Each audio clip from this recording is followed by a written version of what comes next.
नांदेडमध्ये पुन्हा एकदा ऑनर किलिंगची धक्कादायक घटना समोर आली आहे।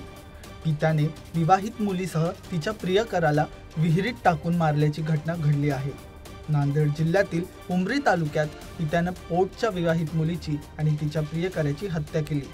पित्याने दोघांचेही हातपाय बांधून त्यांना 40 फूट खोल असलेल्या विहिरीत फेकून दिलं।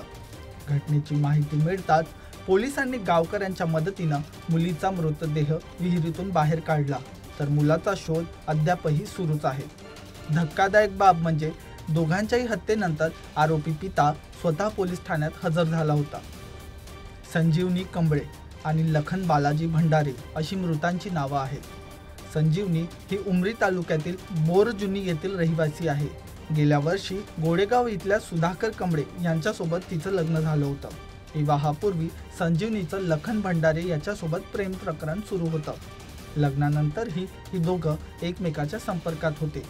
सोमवारी संजीवनीने प्रियकराला घरी बोलवलं, त्यावेळी संजीवनीच्या सासरच्या मंडळीने दोघांना एकत्र पाहिल्यामुळे तिच्या वडिलांना बोलवून घेण्यात आलं आणि मुलीला घरी घेऊन जाण्यास सांगितलं।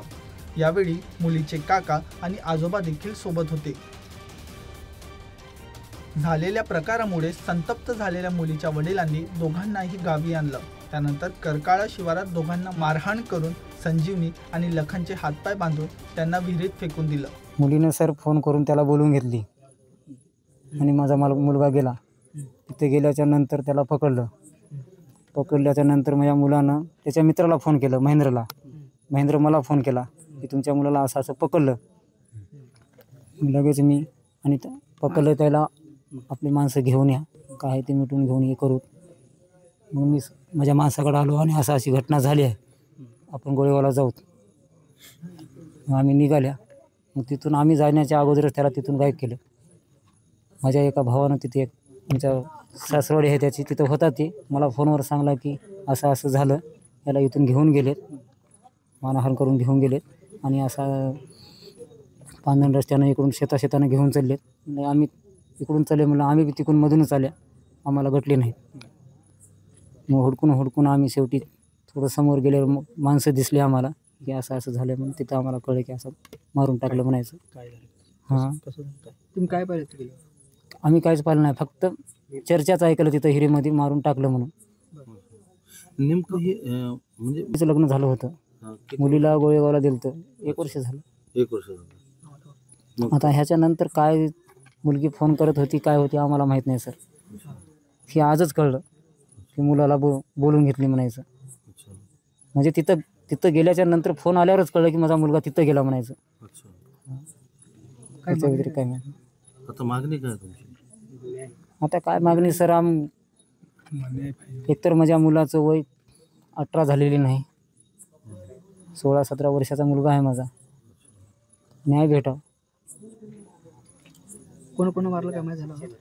वडिलांनं, पोरीच्या वडिलांनं आणि तिघा बाप लोकांना मारलं। दरम्यान या प्रकरणी मुलीचे वडील मारुती सुरणे, काका माधव सुरणे आणि आजोबा लक्ष्मण सुरणे यांना अटक करण्यात आली। मुलीचा मृतदेह सापडला असून मुलाच्या मृतदेहाचा शोध घेतला जात आहे। पोलीस या प्रकरणाचा अधिक तपास करत आहेत। आज उमरी पोलीस स्टेशन हद्दीमध्ये एका शेतशिवाऱ्यामधील विहिरीमध्ये आम्हाला 2 बॉडी आहेत अशा माहिती मिळाली। त्यावरून आम्ही शोध घेतला असता तिथे 2 बॉडीचा शोध चालू आहे। घटना थोडक्यात अशी आहे की संबंधित मुलगी जी आहे ती लग्न झालेली असून ती तिच्या नवऱ्याच्या गावी राहत होते आणि मुलगा जो आहे तिच्या माहेरच्या गावचा आहे आणि तो तिला भेटण्यासाठी तिच्या गावी गेलेला होता। आणि ही तिच्या घटना तिच्या घरच्यांना कळाल्यानंतर तिच्या माहेरचे लोक गेले आणि त्यांना वापस घेऊन येताना रस्त्यातच मारलं आणि विहिरीमध्ये टाकलं, असं थोडक्यात माहिती आम्हाला मिळालेली आहे। आणि सध्या मुलीची बॉडी मिळालेली आहे, आणखी मुलाची बॉडी मिळालेली नाही। पुढील घटनेचा जे आहे ते तपास आणखी पोलीस करत आहेत। सध्या तरी 3 आरोपी आहेत आणि ते ताब्यात आहेत आणि पुढील अधिक तपास चालू आहे।